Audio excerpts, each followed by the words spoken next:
हिंदुस्तान की आवाज में आप सभी का स्वागत है।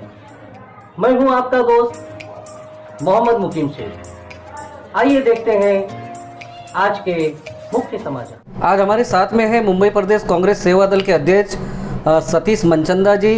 इनका हमने कल ही साक्षात्कार लिया था और इन्होंने जो आंकड़े बताए थे कि 140 सीट से ज़्यादा कर्नाटक विधानसभा चुनाव में कांग्रेस के उम्मीदवार जीतेंगे। आज लगभग 140 सीटों से ज़्यादा कर्नाटक विधानसभा में कांग्रेस के उम्मीदवार विजयी हुए हैं। ऐसे में हम फिर से आज मनचंदा जी से जानना चाहते हैं कि भाई क्या राज है जो कर्नाटक में इतनी बहुमतों के साथ एक तरफा कांग्रेस की जीत हुई है और आपकी भविष्यवाणी एकदम सटीक और सच साबित हुई है। देखिए, ये कांग्रेस की जीत नहीं हुई है, ये भारत के लोकतंत्र की जीत हुई है, ये भारत के संविधान की जीत हुई है, ये कर्नाटक की जनता की जीत हुई है। आपने सवाल किया कि मैंने कल आपसे कहा था कि 140 तक कांग्रेस को सीट आई थी। वो अनुमान मैं ज्योतिषी नहीं हूँ, मैं कोई भविष्यवाणी करने वाला नहीं हूँ। मैं एक साधारण सेवा दल का अध्यक्ष होते हुए गली गली कोपरे कोपरे में घूम करके लोगों का विचार जानने वाला व्यक्ति हूँ। लोग जो युवा हैं, बेरोजगार हैं, जो महिला हैं वो महंगाई से त्रस्त हैं, जो व्यापारी हैं वो जीएसटी से त्रस्त है, हर कोई छात्र हैं वो भी त्रस्त है, हर कोई परेशान है। अगर सारी जनता ही परेशान होगी तो इनके साथ चलेगा कौन?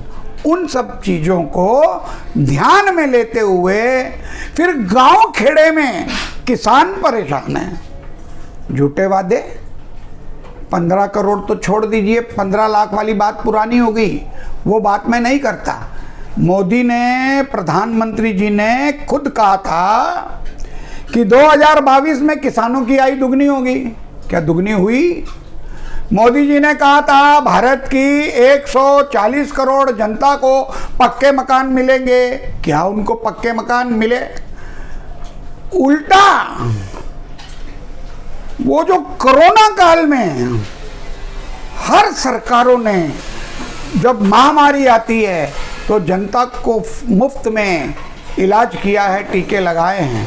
आप अपनी बाँह उठा के देखिए, चवन्नी का निशान होगा यहाँ पर, वो कांग्रेस के समय में लगा है। काली खांसी, पोलियो, चेचक, ये सब चीजें कांग्रेस के जमाने में लगी थी, मगर उन्होंने तंत्र प्रचार को यूज नहीं किया। मोदी जी तो प्रचार करते रहे, मगर ज्यादा प्रचार करना भी नुकसानदेह होता है। जनता जान गई है कि ये फेयर एंड लवली सरकार है। फेयर एंड लवली लगाने से कोई गोरा नहीं होता, सबको पता है, मगर फिर भी वो प्रचार तंत्र में आकर के नवे नवे बकरे फांसते थे, मगर उसको एक ब्रेक कर्नाटक की जनता ने लगाई है। तो अब वो दिन दूर नहीं जब जनता जागरूक हो रही है, उसकी शुरुआत कर्नाटक से हो चुकी है। सर, आने वाले इलेक्शन में भी इसका अपने को रिजल्ट देखने मिलेगा क्या? देखिए, ये तो अब एक चिंगारी भड़की है, ये आग कहाँ तक जाएगी हम बोल नहीं सकते। आपने देखा कर्नाटका में भी भ्रष्टाचार उजागर हुआ। अगर भ्रष्टाचार उजागर नहीं था तो इतने लोगों का मोदी ने टिकट क्यों काटा? एक तरफ कहता है भ्रष्टाचार मिटाऊंगा, टिकटें नहीं देता, दूसरी तरफ भ्रष्टाचारी को फोन करके बोलता है तुम पूरी ताकत लगाओ। तो ये दो मुंह के सांप की तरह मोदी जी चलते हैं। बीजेपी जीती मोदी के कारण थी, बीजेपी हारेगी मोदी के कारण। हर आदमी एक चढ़ाई में चढ़ने के बाद उतराई उतरता है, उनका उतराई का समय आ चुका है। आज आपकी जीत के जश्न पर जहां पटाखे फोड़े गए, मिठाइयां बटी, वहीं पर बजरंग बली के नारों के साथ क्या वजह थी कि बजरंग बली को आपको यहाँ पर लाना पड़ा? बजरंग बली के रूप में एक कलाकार को यहाँ पर आपको लाना पड़ा, उसकी क्या वजह थी? ये एक मैसेज है। व्हाट्सएप यूनिवर्सिटी में बीजेपी बहुत आगे थी, मगर मैं देख रहा हूँ आजकल व्हाट्सएप के ऊपर एक मैसेज चल रहा है, प्रभु रामचंद्र लक्ष्मण से पूछते हैं, चुनाव आ गए हिंदुस्तान में, इस बार हमें बीजेपी ने याद नहीं किया। तो लक्ष्मण जी कहते हैं, भैया इस बार वो बजरंग बली से काम चला रहे हैं। इसका अर्थ ये है यूज एंड थ्रो। अब राम की जरूरत नहीं है। राम के नाम से हिंदुस्तान की जनता ने उनको सत्ता में बिठा दिया। कर्नाटका हनुमान जी का जन्म स्थान था। कांग्रेस ने कहा हम बजरंग दल को बैन करेंगे। जो इनके नेता हैं मध्य प्रदेश के ज्योतिदास सिंधिया, उनका वीडियो आपने सुना होगा। उन्होंने भी कहा है कि बजरंग दल को बैन करना चाहिए। क्यों नहीं बैन करना चाहिए? हमारे देश के अंदर जो गंगा यमुना तहजीब है उसको आप नष्ट कर रहे हैं। कभी आप केरला स्टोरी लाते हैं, कभी आप कश्मीर स्टोरी लाते हैं, मगर आप गुजरात की स्टोरी को क्यों बैन करते हैं? बीबीसी के कार्यालय में आप रेड डालते हैं और उनको रोक लगाते हैं। आप केरला स्टोरी बताते हो। मैं तो महाराष्ट्र का हूँ, मेरा जन्म महाराष्ट्र में हुआ है, तो मैं महाराष्ट्र का जीता जागता उदाहरण देता हूँ।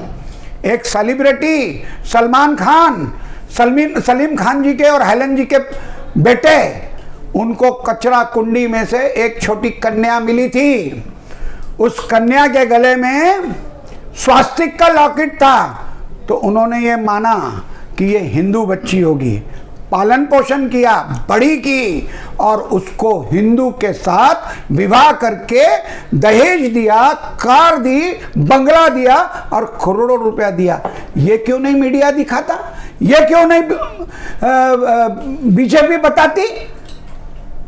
केरला में एक पड़ोस में एक्सीडेंट के अंदर माँ बाप मर गए। 9 साल की बच्ची थी, पड़ोसी मुसलमान थे, उन्होंने वो बच्ची को अडॉप्ट किया, उसका धर्म परिवर्तन नहीं किया, उसको पढ़ाया लिखाया, जवान हो गई, हिंदू लड़का अच्छा ढूंढ के उसकी शादी की। वो भी व्हाट्सएप यूनिवर्सिटी में चल रहा है कि मुस्लिम माता पिता के वो पैर चरण स्पर्श कर रही है। ये आप क्यों नहीं दिखाते?